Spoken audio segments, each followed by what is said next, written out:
Sir, ಇದುವರೆಗೂ ಸಿದ್ದರಾಮಯ್ಯನವರು ಮತ್ತು ಅವ್ರ ಕುಟುಂಬದವರು ಹೇಗೆ ಸುಳ್ಳು ದಾಖಲೆ ಸೃಷ್ಟಿ ಮಾಡಿಕೊಂಡು ನಿವೇಶನವನ್ನು ಪಡೆದಿದ್ದಾರೆ ಅನ್ನೋದ್ರ ಬಗ್ಗೆ ನಾವು ಸಾಕಷ್ಟು ಮಾತಾಡಿ ಅದ್ರ ಬಗ್ಗೆ ಮಾಹಿತಿ ಕೊಟ್ಟಿದ್ವಿ. ಸೊ ಈಗ ಇವರು ನಿವೃತ್ತ ಉಪ ತಹಸೀಲ್ದಾರರು, ಸೊ ಇವ್ರ ಮುಖಾಂತರ ಆ ಮೂಲ ವಾರಸುದಾರರು ನಮ್ಗೆ ಅವ್ರ ಕುಟುಂಬದವ್ರು ಸಿಕ್ಕಿದ್ದಾರೆ. ಅವ್ರನ್ನ ಭೇಟಿ ಮಾಡಿದಾಗ ಅವ್ರ ಮನೆ ಸ್ಥಿತಿ ಮತ್ತು ಅವ್ರ ಸ್ಥಿತಿಗಳು ನೋಡಿದಾಗ ನನಗೆ ಭಾಳ ನೋವಾಯಿತು. ಯಾಕೆ ಅಂತ ಹೇಳಿದ್ರೆ, ಸಿದ್ದರಾಮಯ್ಯ ಅವರು ಹೇಳಿದಾಗೆ 62 ಕೋಟಿ ರೂಪಾಯಿ ಆಸ್ತಿ ಅಂತ ಹೇಳಿದ್ರೆ, ಆ ಆಸ್ತಿಯ ಮೂಲ ವಾರಸುದಾರರಾದ ಆ ಕುಟುಂಬದವರು ಅತಂತ್ರ ಸ್ಥಿತಿಲಿದ್ದಾರೆ ಮತ್ತು ಕೂಲಿ ಕೆಲಸ ಮಾಡಿಕೊಂಡು ತುಂಬ ಬಡತನಲ್ಲಿದ್ದಾರೆ. ಸೊ ಇದು ನನಗೆ ಭಾಳ ನೋವಾಯಿತು. ನಿಜವಾಗ್ಲೂ ಆ ಒಂದು ನಿವೇಶನಗಳೇನಿದೆ ಅದು ಸೇರಬೇಕಾಗಿದೆ ಇವ್ರ ಕುಟುಂಬಕ್ಕೆ, ಸಿದ್ದರಾಮಯ್ಯ ಕುಟುಂಬಕ್ಕಲ್ಲ.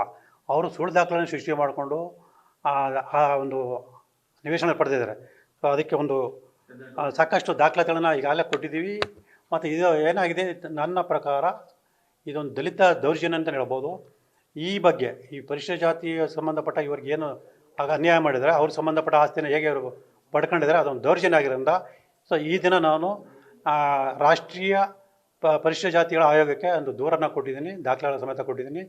ಇದು ಯಾವುದಾದ್ರು ಒಂದು ತನಿಖಾ ಸಂಸ್ಥೆ ತನಿಖೆ ಆದಾಗಲೇ ಸತ್ಯಾಂಶ ಪೂರ್ತಿ ಬರ್ತದೆ, ಎಲ್ಲ ಗೊಂದಲಗಳು ತೆರವಾಗುತ್ತೆ ಅಂತ ನಾನು ಒಂದು ಈ ಮೂಲಕ ಮನವಿ ಮಾಡ್ಕೊಳ್ತೀನಿ. ನಿಜವಾಗ್ಲೂ ನಾನು ಹೇಳ್ತೀನಿ, ಸಿದ್ದರಾಮಯ್ಯವರು ಸಮಾಜವಾದಿ ವ್ಯಕ್ತಿತ್ವದಾರಾಗಿದ್ದರೆ ಅವರೇ ಖುದ್ದಾಗಿ ಬಂದು ಏನು ಮೂಲ ವಾರಸುದಾರ ಇದ್ದರೆ ಅವರ ಮನೆಯ ಸ್ಥಿತಿಯನ್ನು ಮತ್ತು ಅವರ ಕುಟುಂಬದ ಸ್ಥಿತಿಯನ್ನು ನೋಡಿ ಆ ವಾಸ್ತವಾಂಶ ತಿಳ್ಕೊಂಡು ಅವ್ರಿಗೆ ಸೇರಬೇಕಾದಂಥ ಆಸ್ತಿಗಳನ್ನು ಅವ್ರು ಸಿಗೋ ರೀತಿಯಲ್ಲಿ ಮತ್ತು ಅವ್ರಿಗೆ ಆಗಿರೋ ಅನ್ಯಾಯಕ್ಕೆ ಕಾರಣಕರ್ತರಂಥ ವ್ಯಕ್ತಿಗಳ ಮತ್ತು ಅಧಿಕಾರಿಗಳ ವಿರುದ್ಧ ಕಾನೂನು ಕ್ರಮ ತಗೊಳ್ಳೋದಕ್ಕೆ ಈಗ ಎಲ್ಲ ವಿಚಾರವೂ ಕೂಡ SITಗಳು ರಚನೆ ಮಾಡ್ತಾಯಿದ್ದಾರೆ. ಇದಕ್ಕೂ ಅವ್ರಿಗೊಂದು SIT ರಚನೆ ಮಾಡಲಿ, ಅದಕ್ಕೆ ಸಂಬಂಧಪಟ್ಟ ಎಲ್ಲ ಮಾಹಿತಿ ಮತ್ತು ದಾಖಲಾತಿಗಳನ್ನು ನಾನು ಕೊಡೋದಕ್ಕೆ ಸಿದ್ಧ ಇದ್ದೀನಿ. ಮತ್ತು ಅವ್ರ ಕುಟುಂಬದವರು ಕೂಡ ನನ್ನ ಜೊತೆ ಇದ್ದಾರೆ.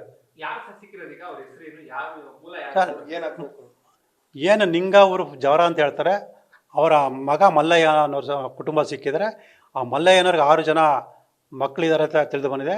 ಅವರಲ್ಲಿ 3 ಜನ ತೀರೋಗಿದ್ದಾರೆ. ಇವರು ಏನು ಜವರ ಅಂತ ಸಿಕ್ಕಿದ್ದಾರೆ, ಇವರು ಕೊನೆಯ ಮಗ ಆಗಿರ್ತಾರೆ. ಮತ್ತು ಮೊದಲನೇ ಮಗ ಮಲ್ಲಿಕಾರ್ಜುನ ಅವರು ತೀರೋಗಿದ್ದಾರೆ. ಅವ್ರ ಹೆಂಡತಿ ಕೂಡ ನಮ್ಗೆ ಸಿಕ್ಕಿದ್ದಾರೆ.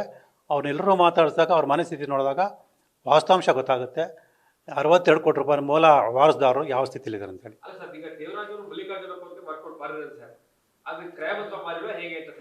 ಇಲ್ಲ ಸರ್, ಅದನ್ನೇ ಫೋರ್ಜರಿ ಅಂತ ಹೇಳ್ತೇನೆ ಸರ್. ನಾನು ಹೇಳ್ತಿರೋದು ಮಲ್ಲಿಕಾರ್ಜುನ್ಗೆ ಹೆಂಗೆ ಬಂತು, ದೇವರಾಜವ್ರಿಗೆ ಹೇಗೆ ಬಂತು ಅಂತ ಹೇಳೋ ಸ್ಪಷ್ಟವಾಗಿ ಹೇಳಿ ಸರ್.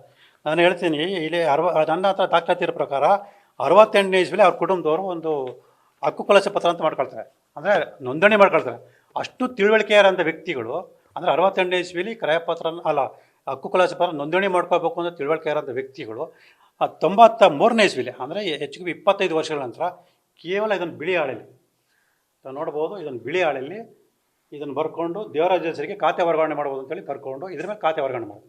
ಇದೆಷ್ಟು ಮಟ್ಟಿಗೆ ಸರಿ ಅಂತ ಸಿದ್ದರಾಮಯ್ಯ ಹೇಳಬೇಕು ಸರ್. ಒಂದು ಕನಿಷ್ಠ ಪಕ್ಷ 100 ರೂಪಾಯಿಗಿಂತ ಹೆಚ್ಚು ಬೆಲೆ ಬಾಳುವಂಥ ಆಸ್ತಿನ ಕಡ್ಡಾಯವಾಗಿ ನೋಂದಣಿ ಮಾಡೋಕ್ಕೆ ಕಾನೂನು ಹೇಳುತ್ತೆ. ಮತ್ತು ಇದೇ ವ್ಯಕ್ತಿಗಳು ಇದೇ ಕುಟುಂಬದವರು 1968ನೇ ಇಸ್ವಿಲಿ ಹಕ್ಕುಕುಲಾಸೆ ನೋಂದಣಿ ಮಾಡ್ಕೊಂಡಿರ್ತಾರೆ. ಹಾಗಿದ್ದಾಗ 93ನೇ ಇಸ್ವಿಲಿ ಇದನ್ನು ಪತ್ರ ಬರ್ಕೊಂಡು ಈ ಪತ್ರ ಆಧಾರ ಮೇಲೆ ದೇವರಾಜ ಹೆಸರಿಗೆ ಖಾತೆ ವರ್ಗಾವಣೆ ಮಾಡಿಕೊಂಡು ಮೂಡಾದಲ್ಲಿ ಸ್ವಾಧೀನ ಆಗಿದೆ ಮತ್ತು ಹಾಗಾಗಿ ನಿವೇಶನ ರಚನೆಯಾಗಿ ನಿವೇಶನ ಹಂಚಿಕೆ ಆಗಿದೆ ಗೊತ್ತಿರೂ ಕೂಡ ಇವರ ಸ್ವಂತ ಆಸ್ತಿ ಅಂತೇಳಿ ಹೇಗೆ ಪರಿಗಣಿಸಿ ಮಾರಾಟ ಮಾಡೋಕ್ಕೆ ಸಾಧ್ಯ ಸರ್? ಸರ್, ಇದು ನೋಡ್ರೆ ಗೊತ್ತಾಗುತ್ತೆ ವಂಚನೆ ಮಾಡಿದರೆ. ನೋಡಿ, ನಾವು ಸಿದ್ದರಾಮಯ್ಯವ್ರಿಗೆ ಗೊತ್ತಿಲ್ಲದ ರೀತಿಯಲ್ಲಿ ಇದೆಲ್ಲ ಘಟನೆ ಆಗಿರ್ಬೋದು ಅಂತ ತಿಳ್ಕೊಳ್ಳೋಣ. ಈಗ ಅವ್ರಿಗೆ ಗೊತ್ತಾಗಿದೆಯಲ್ಲ, ಸೊ ಈಗಲಾದ್ರೂ ಅವ್ರು ಸತ್ಯಾಂಶ ತಿಳ್ಕೊಂಡು ಆ ಕುಟುಂಬದ ನ್ಯಾಯ ಕೊಡಿಸೋ ನಿಟ್ಟಿನಲ್ಲಿ ಅವರು ಆಲೋಚನೆ ಮಾಡೋದು ಮತ್ತು ಕ್ರಮ ತಗೊಳ್ಳೋ ಕೆಲಸಗಳು ಮಾಡಬೇಕಿತ್ತಲ್ಲ, ಯಾಕೆ ಮಾಡ್ತಾಯಿಲ್ಲ? ಇದು ಸಾಕಷ್ಟು ಅನುಮಾನಗಳು ಬರ್ತದೆ ಇಲ್ಲಿ. ನ್ಯೂಸ್ ಫಸ್ಟ್, ನಿರ್ಭೀತಿಯಿಂದ ನಿಮ್ಮ ಪರವಾಗಿ.